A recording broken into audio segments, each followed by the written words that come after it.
Zargarlik qadimiy hunarmandchilikning bir turi. Milliy zargarlik maktabini asrash, uni rivojlantirish, kamiga yoshlarni o'qitish ancha mashaqqatli jarayon. Bugun ana shu mas'uliyatli vazifani o'z bo'yniga olgan qahramonlarimiz bor oramizda va sizlarga ulardan birini hikoya qilamiz.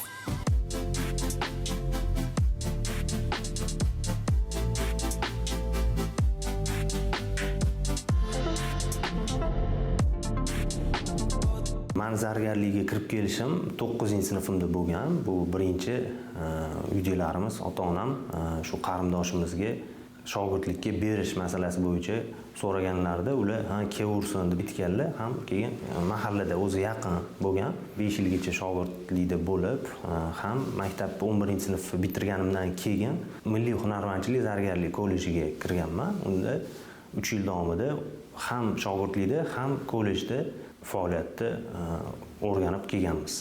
Birinchi o'quv markazi Milliy hunarmandchilik kolleji o'zini binosida tashkil etilgan. O'quvchini yig'ish, uni qiziqtira olish qiyin bo'lgan. Boshida 1 yil davomida 3 tadan 5 tagacha o'quvchini o'qitib kelganmiz. Qahramonimiz qilgan mehnati ortidan joriy yilning 24-fevral kunida davlat rahbarining yoshlar bilan uchrashuvida ishtirok etdi. Samimiy muloqot davomida zargar o'z taklif va tashabbuslarini ilgari surdi. Shuningdek, o'z qo'li bilan tayyorlagan sovg'ani mamlakat yetakchisiga topshirdi.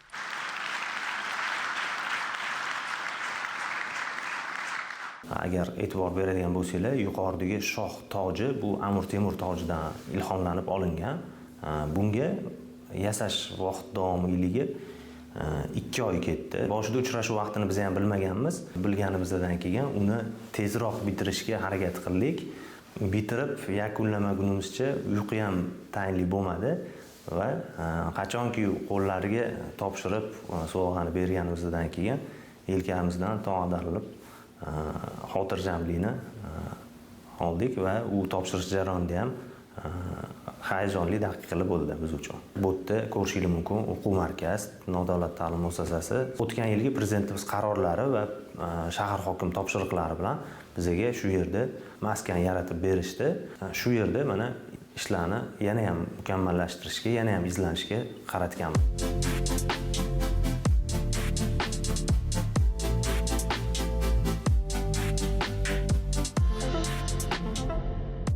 Metallning tabiati qattiq, ammo uni mana bunday nozik, nafis shakllarga aylantirish uchun zargardan nafaqat bilim, balki mahorat ham, yuksak did ham talab etiladi.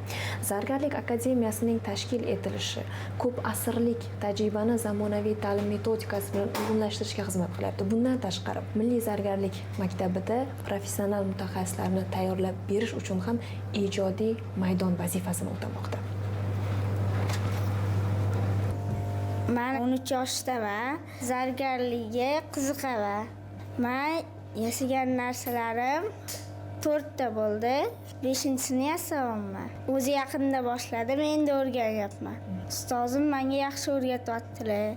O'zim shu jarayonga qiziqyapman. Kelajakda zargar bo'lmoqchiman. Zargarlik markazida aniq o'quv dasturi ishlab chiqilgan. Odatiy va intensiv darslarning olib borilishi hunar o'rganuvchilarning talabiga bemalol javob beradi. Ya'ni xohishdan kelib chiqib, uzoq va qisqa muddatga zargar bo'lish imkoniyati bor.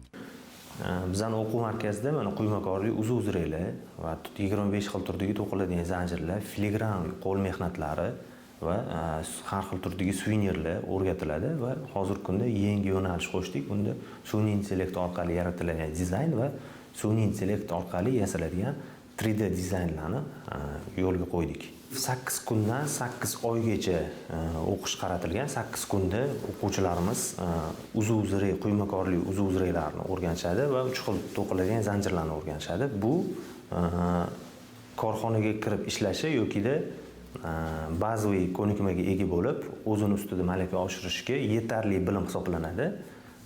Bizning o'quvchilarimiz respublikaning barcha nuqtalaridan bor va qo'shni davlatlardan ham o'quvchilarimiz bor. Masalan, Rossiyadan, Qozog'iston, Qirg'izistondan, bu kecha kunduzda tashrif buyurayotgan Turkiston shahridan kelayotgan o'quvchilarimiz ham bor. Zargar bu oltin bilan ishlovchi kishi degani. Shuningdek, kumush, mis, qal'a kabi rangli metallardan zeb-ziynat, taqinchoqlar, bezak buyumlarini yasash bilan shug'ullanuvchilar ham mazkur nom bilan yuritiladi. O'zbek zargarligi esa betakror naqshlari va yuqori mahoratni o'zida mujassam etishi bilan bilan ahamiyatli. Sizga tanishtirgan qahramonimiz esa o'zbek madaniy merosining ajralmas qismi bo'lgan ushbu qadimiy kasbni dadil davom ettirmoqda va bu borada ko'pchilikka namuna bo'lmoqda.